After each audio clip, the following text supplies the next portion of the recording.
ముఖ్యంగా retirement employees తరపున ప్రతి నెల 300 రూపాయలు కంట్రిబ్యూషన్ చేస్తుంటామండి ఎంప్లాయీస్ హెల్త్ స్కీము. కానీ నేటి వరకు కూడా ఏ కార్పొరేట్ హాస్పిటల్లో కూడా మాకు అన్హెల్త్ ఏర్పడితే ఎవరో మమ్మల్ని అడ్మిట్ చేసుకోవటం లేదు. ఎలాగ అడ్మిట్ చేసుకుంటారంటే డబ్బు కడితేనే అడ్మిట్ చేసుకుంటున్నారు. అదే ఎంప్లాయ్మెంట్ హెల్త్ స్కీమ్ మాకు ఏ విధంగానూ రిటైర్డ్ ఎంప్లాయీస్కి ఉపయోగపడలేదు. దానివల్ల ఆర్థికంగా చాలా మంది వయోవృద్ధులు వయోభారంతో ఇబ్బంది పడుతున్నారండి. దానికి ఖచ్చితంగా మీ ప్రభుత్వ అధికారంలోకి వస్తే ఖచ్చితంగా మాకు ఎంప్లాయ్మెంట్ హెల్త్ కార్డు మీదే వైద్యం జరిగేలాగా మీరు మాకు ఆ సౌకర్యం కల్పించాలని ఈ సందర్భంగా కోరుకుంటున్నామండి. నెలకి 300 ప్రతి నెల రావటం లేదండి. అది లేదు. అది చాలా దౌర్భాగ్యమైన విషయం అండి. ముఖ్యంగా మరి మేము రిటైర్ అయిన వ్యక్తులమే. అదేవిధంగా గతంలో మరి కొత్త ప్రభుత్వం వచ్చాక ఎంప్లాయ్మెంట్ హెల్త్ వైద్యం చేయించుకుంటే ఆ బిల్స్ పెడతామండి. ఇది స్కీమ్ రన్ అవ్వలేదు కాబట్టి బిల్స్ పెట్టాం. ఆ బిల్స్ కూడా నేటి వరకు ₹1 కూడా మా అకౌంట్లో జమ కాలేదండి.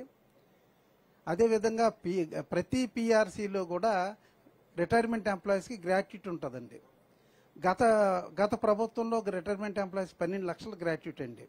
ఈ ప్రభుత్వం వచ్చాక కొత్త పిఆర్సీ 11వ పిఆర్సీలో 16 లక్షలని జీవో ఇచ్చారండి. కానీ నేటి వరకు ఎవరికి ఇచ్చి ఉండలేదండి. అదేవిధంగా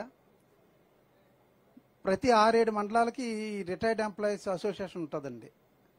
దానికి కనీసం ఒక 5 సెంట్లు స్థలం ఇస్తే రిటైర్డ్ ఎంప్లాయీస్ 6-7 మండలాల ఎంప్లాయీస్ కూడా అక్కడ కొంత వాళ్ళ సమస్య చర్చించుకోవడానికి సమావేశాలు నిర్వహించుకోవడానికి వీలుంటుంది.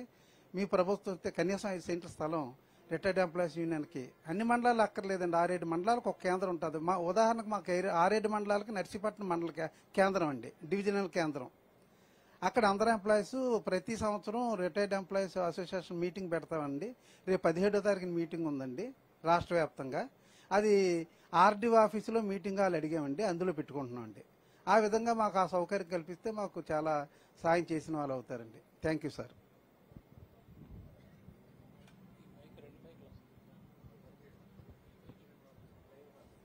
లైవ్కి రాదు అన్న. ప్రధానంగా అసలు మొత్తం ఆరోగ్యశ్రీని అనారోగ్యశ్రీగా చేశారు. ఆరోగ్యశ్రీకి చికిత్స వచ్చే పరిస్థితి చికిత్స అవసరం, అలాంటి పరిస్థితి వచ్చేసింది. వాస్తవంగా హెల్త్ స్కీమ్ పైన మొత్తం ప్రక్షాళన చేయాల్సిన సమయం వచ్చింది.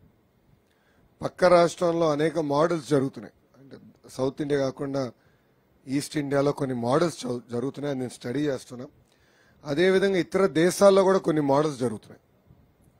అంటే బేసిక్ హెల్త్ కేర్ ఇంత అమౌంట్ గ్యారంటీ ఇచ్చేసి కార్డ్ సిస్టమ్ క్రియేట్ చేసి డైరెక్ట్గా ఆరోగ్యశ్రీ సిస్టమ్కి, అంటే మళ్ళీ ఇప్పుడు ఆరోగ్యశ్రీ ఏంటి, ఎవరన్నా ప్రమాదంలో ఏదైనా జరిగితే వెళ్ళి అక్కడ అప్రూవల్ వచ్చేదానికి 2-3 రోజులు కూడా పట్టే సందర్భాలు ఉన్నాయి. ఎందుకు ఉండాలండి? ఇప్పుడు అంతా క్యాష్లెస్ రియల్ టైంలో ఉన్నప్పుడు ఎందుకు ఈ వ్యవస్థ ఎందుకు ఇట్లా తయారైంది అనేది రివ్యూ చేయాల్సిన అవసరం ఉంది. రెండోది, బేసిక్ ఇంత అమౌంట్ అనుకుని, అంటే ఒక్కొక్కరికి ఇంత, కుటుంబానికి ఇంత పూల్, ఒకటి ఇండివిజువల్, రెండోది పూల్, మూడోది యాడ్ ఆన్. సో అదనంగా ఓకే ప్రభుత్వం ఎక్స్ ఇచ్చిందను, ఒక 5 లక్షలు ఇచ్చింది అనుకుందాం. 5 లక్షల్ని 10 లక్షలు చేయాలనుకున్నా, లేదంటే 5 లక్షల్ని 20 లక్షలు చేయాలనుకున్నా, సామాన్యుడు కానీ రిటైర్డ్ ఎంప్లాయీస్ ఇంత అమౌంట్ అని కట్టుకుంటే వాళ్ళు టాప్అప్ చేసుకునే విధానం కొన్ని రాష్ట్రాల్లో కొన్ని దేశాల్లో అమలు చేస్తున్నారు. అది నేను స్టడీ చేస్తున్నా. ఈ పాదయాత్ర చాలా మంది నాకు ఆ డీటెయిల్స్ కూడా ఇచ్చారు. అది కూడా స్టడీ చేస్తున్నా. మెరుగైన హెల్త్ స్కీమ్ తీసుకురావాల్సిన అవసరం ఉంది. అది తప్పనిసరిగా చేస్తాము. రెండోది, ఈరోజు మీకు క్యాష్లెస్ లేదంటే దానికి కారణం ప్రభుత్వం సకాలంగా హాస్పిటల్స్కి బకాయిలు చెల్లించట్లేదు. అంటే ఈయన బటన్ నొక్కినా అంటాడు కదా. ముఖ్యమంత్రి బటన్ నొక్కడమే పని కాదు, పాలసీ క్రియేట్ చేయాలి, పరిశ్రమలు తీసుకురావాలి, ఒక విధి విధానాలు ఉండాలి, డిపార్ట్మెంట్లు రివ్యూ చేయాలి, పెండింగ్ బిల్స్ ఎక్కడున్నాయో చూడాలి, ప్రజలకు ఇంకేం అవసరం చూడాలి. కానీ ఈయన సీఎం అనేది కేవలం బటన్ నొక్కేదానికి ఉండడు. కానీ ఈయన ఎందుకో కానీ ఈ ముఖ్యమంత్రికి నేను బటన్ నొక్కినా అంటాడు. అంటే ఆయన ఉద్యోగంతో బటన్ నొక్కుతాం తప్ప ఇంకా వేరేదేం లేదనుకుంటున్నాడు. దానివల్ల ఒక్కొక్క డిపార్ట్మెంట్ ఈరోజు పక్కన పడిపోయే పరిస్థితి వచ్చింది. చాలా ఇబ్బందులు. ఇది స్ట్రీమ్ లైన్ చేయాలి, తప్పనిసరిగా చేద్దాం. రెండోది, పెండింగ్ రీయింబర్స్మెంట్ ఏదైతే హెల్త్ ఉన్నాయో, నేను మంత్రి ఉన్నప్పుడు కూడా అనేక వచ్చి కొన్ని ఒక అమౌంట్ సర్టన్ అమౌంట్ తర్వాత నాకు వచ్చేది.